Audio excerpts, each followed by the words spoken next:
Hi, I'm Rachael Cordina and I'm an adult cardiologist from Sydney, and I look after teenagers and grown-ups who live with adult congenital heart disease. And for this first session, we're going to talk about exercise, and I have a lot of questions to get through. So the first one is, my 4-year-old daughter is 6 months post Fontan. What sorts of activities can I encourage her to get involved in? She's off warfarin now and generally in good health. I'd like something my other kids could participate in too. Is soccer too active, or tennis? So, first of all, it's difficult for me to give too much specific advice without knowing your child's individual issues, and it's important that um, you go and talk to your cardiologist about what is safe, first of all. But in general, for somebody with a Fontan circulation that's doing well and without important issues, usually we would be very happy for them to participate in sports. And I think you're absolutely on the right track getting the whole family involved. And one thing that we recognise is that it's so important what parents and the rest of the family are doing, and that lays the foundations for a whole lifetime of physical activity. And in general, any team sports, especially for young kids, it's much easier to get them active doing games and team sports than it is with a structured exercise program. So I think your suggestions about soccer sound fantastic. Tennis is good too. Sometimes children will be a bit too sick or find it a little bit difficult to run around for a really extended period of time playing full games, and it really depends. I've got some fantastic athletes as patients, but some people will find running around for a full game of tennis or soccer just too difficult, and that's okay. And there's plenty of other things that can help keep you active and fit. So in some children, we find things like rock climbing, as long as it's done safely, and things like martial arts and dancing that are a bit more individual and don't require consistent running, that can sometimes be a little bit difficult for some children and adults. Okay, second question. What would your recommendations be as a general rule for people wanting to travel to places of high altitude, and how can they prepare themselves from an exercise perspective? That is a really interesting question, and it's very important because when we go up at high altitude, the oxygen levels fall. So, and that's why you might have heard people before say that the air is thin.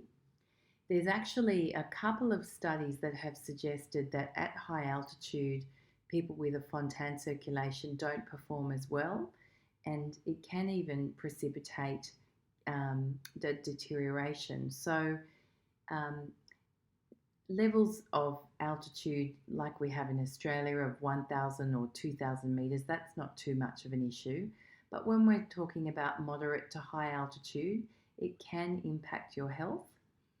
For anyone, even if I was to go to high altitude, my oxygen levels would be lower, and that can be important in the setting of a Fontan circulation because it can also contribute to causing increased pressure in the lung blood vessels. That's not great for a Fontan circulation. So I'd encourage you to go and check in with your doctor to see whether they'd have major concerns, but a lot of it will depend on exactly how high we're talking and exactly how much physical exertion you're planning on doing. Even when I've been at high altitude, I got quite sick. So it's something that I'm perhaps hyper aware about. Okay, next question. In your experience, what does it signify for someone to feel like they need a nap after a stint of exercise, even if they didn't find the exercise particularly taxing? That is completely normal, and it's one of the reasons why doctors suggest people who are having trouble sleeping do a little bit of exercise before bed. And everybody's a bit different. It doesn't necessarily mean that there's something wrong with you if you feel sleepy after exercise. Next question. How do you think age will influence exercise capacity? Well, there is a little bit of data about that, and most evidence suggests that exercise capacity in the setting of a Fontan circulation, if you match it to people of um, a similar age, is generally around maybe 70% of what would be expected for age. At the moment, we're not seeing that there's a particularly sharp fall off with aging. Um, of course, that depends if you're developing other problems in your circulation, and then that might start to impact your exercise capacity. But on average, if we take people at all different ages, in general, there's a reduction compared to um, what would be expected for somebody who was your age and sex but had a usual two ventricle type of heart. Okay, next question. I've always wanted to be a runner and do things like a park run or 10 kilometres events, but running is hard and I'm lucky to get 1 kilometre on a good day. Can I train myself to run like people without a Fontan? And is that type of goal realistic for a person with a Fontan circulation, or should I reconcile myself to being a walker runner? Well, that again is tricky to answer without knowing exactly what your current heart function and exercise capacity is like. I certainly know people with a Fontan circulation who do go for jogs, but for most people, even running 5 kilometres is a bit of a big ask, and people with a Fontan circulation normally can do lots of exercise, but doing sustained really high levels of exercise like running for a long period is kind of tough, and it's difficult for me to tell you for sure, and I don't want to stomp out a dream if that's something that you really want to do. And it's certainly possible to build fitness, and we see that all the time in people who do exercise training. It's also important to understand with your special type of circulation and your particular heart function, what kind of exercise training is best for you. And that's something that's worthwhile clarifying with your cardiologist. Okay, how does heat affect people living with a Fontan circulation, and what is the relationship between heat and exercise? So in anybody, when you exercise, your body temperature goes up and you sweat and you lose a lot more water. In people with a Fontan circulation, that's not a big deal unless you start to get dehydrated, because your bodies rely on you having adequate hydration to ensure that the heart and blood pressure are working normally. So it is important with a Fontan circulation that you avoid getting dehydrated, and also that if you are sweating a lot and doing a lot of physical activity on hot days, that you're keeping your salt levels up in the blood, because that can trigger things like funny heart rhythms. So if you are doing a lot of exercise on a hot day, it's worth considering whether you should have an athlete drink like Gatorade, not all the time, but on those special occasions where it's really hot, you're getting really sweaty and losing a lot of salts in your perspiration. Are people with a Fontan circulation able to build muscle in the same way as other people? Or are we unable to do, or should we avoid exercise aimed at building strength and bulking? Great question. So we have demonstrated in our studies that it is possible to build muscle with a Fontan circulation. And we trained a bunch of adults a couple of years ago now with resistance training, and on average each person put on about 2 kilograms of muscle. Now, having said that, it's important that that's done in the right way. So when you are doing resistance training, as long as your cardiologist has given you the go-ahead, it's important that you have very good technique, because if you strain and hold your breath through a lift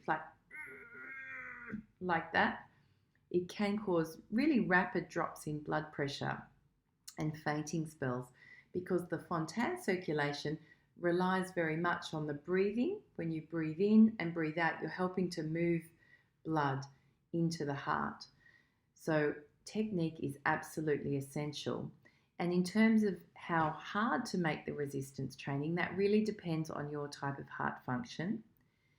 And it's really, in the setting of many diseases, and especially Fontan, the really extreme types of resistance exercise where you could only lift 1 to 5 repetitions in a set is probably not doing your body any favors. Whereas less intense resistance training that's just as effective for building muscle is probably beneficial. And our research has suggested that it improves heart function and improves exercise capacity, because those muscles in your legs especially, each time you do an exercise, blood's squeezed out of those muscles and they help push blood around your body. But it is important that you're doing it properly. Okay, I've always been told that my heart has to work harder than most people's. Does that mean I'm always exercising? Does that mean I'm always burning calories? Or does it mean that it's easier for me to maintain a healthy weight with minimal exercise? That is a very interesting question, and I don't think I can completely answer it because we don't have all the data yet, but we're trying to collect it at the moment. So your heart, if you have a Fontan heart, is not working harder than somebody else's, but it's working differently. And no, it does not mean that you're always exercising. We have recognised that people with a Fontan circulation are actually prone to having more fat, but less muscle. And so we're currently trying to understand why that happens. And even though you might weigh up normally on the scales, in the setting of a Fontan circulation, if you have slightly higher fat and less muscle, you may weigh, when you work out your body mass index, it might seem completely normal. The reason for that is that muscle is a lot denser than fat, so it takes up less space. So if you have less muscle but higher fat, you might not actually weigh very much at all. In terms of, does it mean it's easier for you to maintain a healthy weight? Well, your weight may seem normal, but it's important that with regular exercise and a healthy, well-balanced diet, that we're working on building healthy amounts of muscle. And just because you're weighing up normally doesn't mean that you're fit and healthy. And regular exercise and a healthy diet is super, super important. What does my oxygen saturation mean? And is that linked to my ability to exercise? So your oxygen saturation is the amount of oxygen measured in your blood. And in the setting of a Fontan circulation, often the oxygen saturation is a little bit lower. And that can be linked to your ability to exercise. So sometimes we see people living with a Fontan circulation whose oxygen levels fall quite a lot when they're exercising. And there are particular situations where we can do a procedure to block off the blood vessel, or block off the little hole that's allowing the oxygen saturations to fall, and that can help improve exercise capacity. But that's not necessary in everybody, and we usually only do it if we think it's really importantly impacting somebody's oxygen saturations and their ability to exercise if the levels are quite low. But it's quite acceptable to have a mild reduction in oxygen saturations with a Fontan circulation, and we don't usually get too worried about that. Okay, next question. I sometimes feel like I'm going to vomit after exercising. Am I doing the wrong thing? That is an important question, and I've often heard that from worried parents whose kids are really pushing themselves and don't know how to limit themselves. Usually that means you have pushed yourself pretty hard if you vomit after exercise, and it's related to a big surge of adrenaline after you've stopped. So perhaps you are pushing yourself a little bit hard if that's happening regularly when you exercise. Okay, some doctors tell me to exercise so I can still hold a conversation. I like to exercise hard and push myself, but I can't push myself and hold a conversation. How seriously should I take those guidelines? Well, that depends. So, sometimes there are situations in the setting of a Fontan circulation where we might think it's a little bit less safe if you're pushing yourself to higher limits. That might be a weakened heart muscle or a very leaking heart valve or heart rhythm issues. And in those situations, we might ask somebody to be exercising to what we would call light levels of exercise. And usually that means you could comfortably hold a conversation while you're exercising. Most people with a Fontan circulation, in my practice, if I haven't identified any high risk features, I want to push them a little bit harder than that. And in general, that's exercising so that they're quite puffed out, but could still finish a sentence. And that might be something along the lines of, so what are you going to do on the weekend? So quite puffed out. I wouldn't say easily holding a conversation, but it really depends on your body and your heart. And that's something that I can't tell from your question. Okay. How long should I leave it after recovering from illness before returning to exercise? And should I try to exercise while I am ill? Well, it depends what kind of ill we're talking about. And if you've had a really major illness, it can take months to slowly build up your exercise capacity again. If you've just got a bit of a runny nose or something, it's less of a concern. In general, if you've been really sick, you would have lost a bit of fitness, and so you'll be a bit more puffed. And so using that talking test can be a really good way to be monitoring your level of exertion. If you've had to have something like an operation or a pacemaker, sometimes that might mean we need to keep the levels of exertion a bit lower for a bit longer. And usually the doctors will be pretty clear about what they do and don't want you doing soon after an invasive procedure. Okay, next question. With regards to peripheral edema, how should Fontan patients approach exercise, and would there be benefit in lying with ankles higher than the heart for any period of the day? Very good question.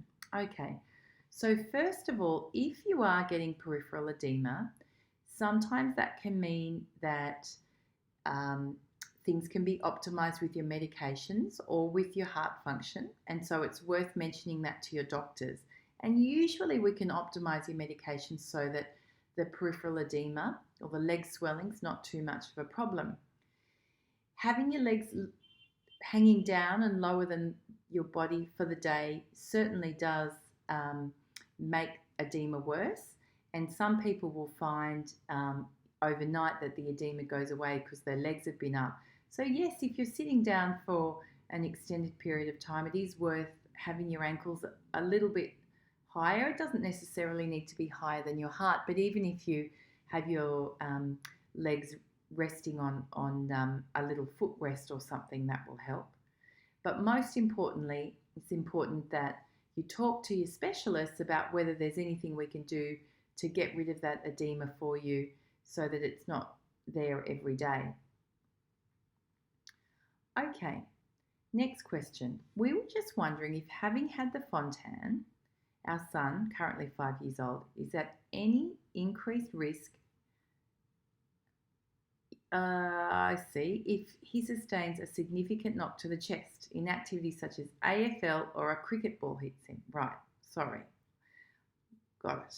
So, there's a couple of rare situations, but it's unusual in Fontan that we would get too worried about being hit to the chest more than we would for any other kid, except if there's a pacemaker or a defibrillator sitting there that could get damaged if it was whacked.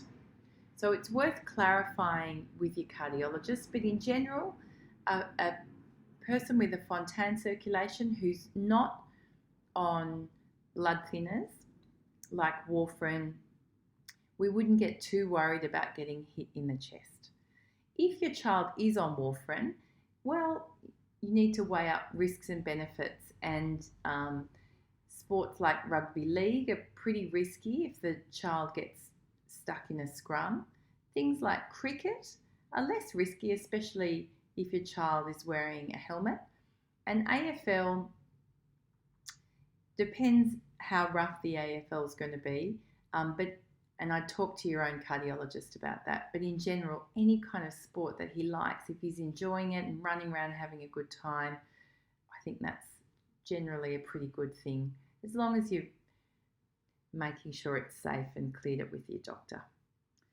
Okay, there has been a lot of focus on fast exercise in the media lately, spurred on by the Michael Mosley book about high-intensity training. What should people with a Fontan circulation be aware of when approaching these popular regimes? Well, that is a very cool question, and you've obviously been reading up a lot. There's not a lot of information about high-intensity exercise training in the setting of congenital heart disease. I think it's probably of benefit, but the main thing is to make sure that in your specific situation that your heart function and rhythms and all that kind of stuff are okay for you to be doing that really high intensity type training. And for those people who haven't heard of that, HIIT training means that you do sort of big bursts of exercise with less intense exercise, and you alternate that high intensity, low intensity during a training session. Okay. What is your recommendation for regular exercise? 15 to 30 minutes a day, or a couple of sessions of longer 30 to 60 minute exercises? Right.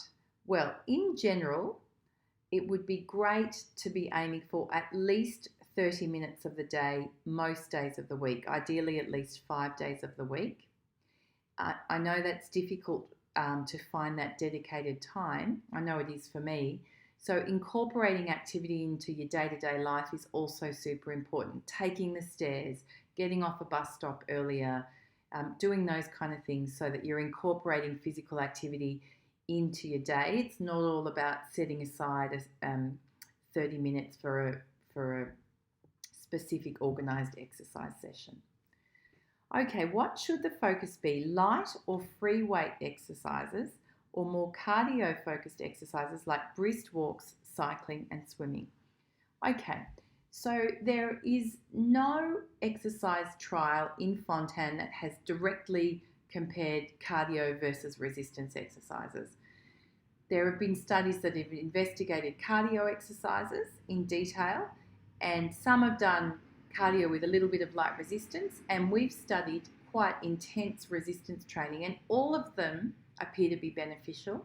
And based on the current evidence, I recommend, as do many of the doctors and scientists that I work with, that you combine some cardio exercise with resistance exercise and try to do sort of a 50-50 split. But remember that a lot of sports and a lot of things you do incorporate resistance exercise anyway. So swimming, for example, rock climbing, they're great resistance exercises as well. Free weight exercises like squats and lunges are an excellent way to build up the leg muscles. It's important that you do breathe properly through the exercise. So breathe in before you do your strain, and then when you're straining through a squat or a lunge, to breathe. So make sure that you're slowly breathing during all your exercise. Some people enjoy doing weights at the gym, or there's other things you can get like a gym stick, or there's some elastic bandy things that are also fantastic for doing resistance exercises that you can just buy at a local sports store and do some resistance exercises at home without needing to have lots of fancy equipment. Okay, is there an app or website for Fontan related exercises, or is there one planned? If not, are there any regimes on websites you recommend? Great question. So we're setting up a trial so that we can be delivering you an exercise training program via the internet. But it's in the pipeline and it's probably a year or so away. In the interim, if you're interested, there's a thing called a gym stick that I mentioned a moment ago, and there's lots of cool exercises on YouTube that you can have a look at, and it's something that you can do at home. Once again, and I know I sound like a broken record, it's important that you clarify with your medical team exactly how hard you can push yourself, because there's no point doing exercise training if it's not actually the best type of exercises for your body. So it's important that you have something designed that's exactly just right for you and your cardiovascular system. Okay, I have noticed some smartwatches are now boasting new generations of heart rate sensors. Great question. So are these okay for Fontan? So we've been using these a little bit, and they are useful to give us an idea about what kind of heart rate zone someone's training in, what their resting heart rate is. They're not great for detecting dangerous heart rhythms. So if we're wondering whether you're having any atrial flutter or fibrillation or any more dangerous rhythms, we would need to use a completely different type of heart rate monitor. But in terms of having a monitor that's assessing what your heart rate's doing when you're training and also what your active minutes have been during the day, those kind of watches like Fitbits and Garmin's, etc., are perfectly adequate, even for people living with a Fontan circulation. Okay, I'm a para-athlete. What are the best ways to recover after exercise? That is a good question, and I'm not sure who told you that laying down and raising your legs isn't good for a Fontan, because that is not true. And actually, if you're a para-athlete, after you exercise, you probably get quite low blood pressure because your blood is pooling in your legs. So I'm interested to know who's given you that advice. If you want to get in contact with me so we can discuss that in more detail, please feel free. I'll give you my email address now. Same goes for anyone out there watching this. It's Rachael, Rachael .Cordina, Cordina @sydney.edu.au. Okay, what chest straps do you recommend for measuring heart rate? So the only chest strap that we have experience with is called a Wahoo ticker that you can buy. But to be honest, I think that the watches are perfectly adequate for keeping an eye on heart rate. And some people like to get all technical about heart rates and knowing that they're reaching their targets with exercise training, which is fine. But I also think it's important not to get too caught up in that. And sometimes I think we create a little bit of anxiety about making sure not to exceed certain heart rates and things. And using an exertion test like how puffed out you are when you're speaking is sometimes a bit more practical. And I'd encourage you not to get too stressed about monitoring heart rates during exercise unless your doctor has suggested that that's something that you really need to be focusing on. Okay, how much exercise should young teens with a Fontan be doing, and should they avoid certain types of exercise as they are developing? Okay, so young teens, we would be wanting to do at least 30 minutes of physical activity a day, ideally even 45 minutes, just like the recommendations in the general community, on most days of the week at least. In terms of avoiding certain types of exercise, the main thing that we would recommend developing teens avoid is extremely high levels of resistance exercise, but most kids aren't doing that kind of exercise anyway, and I think the most important thing is that we're encouraging them to be active rather than freaking them out about millions of different risks. What are the most beneficial types of exercise for someone with a Fontan and why? So I guess we've sort of covered that. I think a mix of cardio and resistance exercises. I think for most people, as long as you've been cleared by a cardiologist, that it's important you're doing moderate levels of vigorous activity, not just wandering along the street in a relaxed way. Really trying to increase the heart rate, improve blood flow, strengthening the muscles and building muscle bulk, I think is probably more important for people with a Fontan circulation than most other heart conditions. Okay, should people with a Fontan see an exercise physiologist and what are the benefits? So, if you're somebody that's already active and you've listened to what I've said today and thought, yeah, oh, well, I'm pretty much doing all of that, it's probably not that necessary for you to see an exercise physiologist. But if you're someone who's a bit unfamiliar with exercise training, or you find exercise very difficult, perhaps you've been sick, or even running up a couple of flights of stairs is tough, an exercise physiologist can be really, really useful. They can help design an exercise program. They can show you exactly how to be doing resistance exercises. I think it's really beneficial, and we have an exercise physiologist as part of our team at RPA. If you go and see your GP, you can also have a chronic care plan made up. And if you haven't used up your sessions already with physiotherapists and dietitians, you're actually entitled to rebated sessions with an exercise physiologist. It's worth calling up before you go because some will charge bigger gaps than others, and some will may even have a no gap schedule.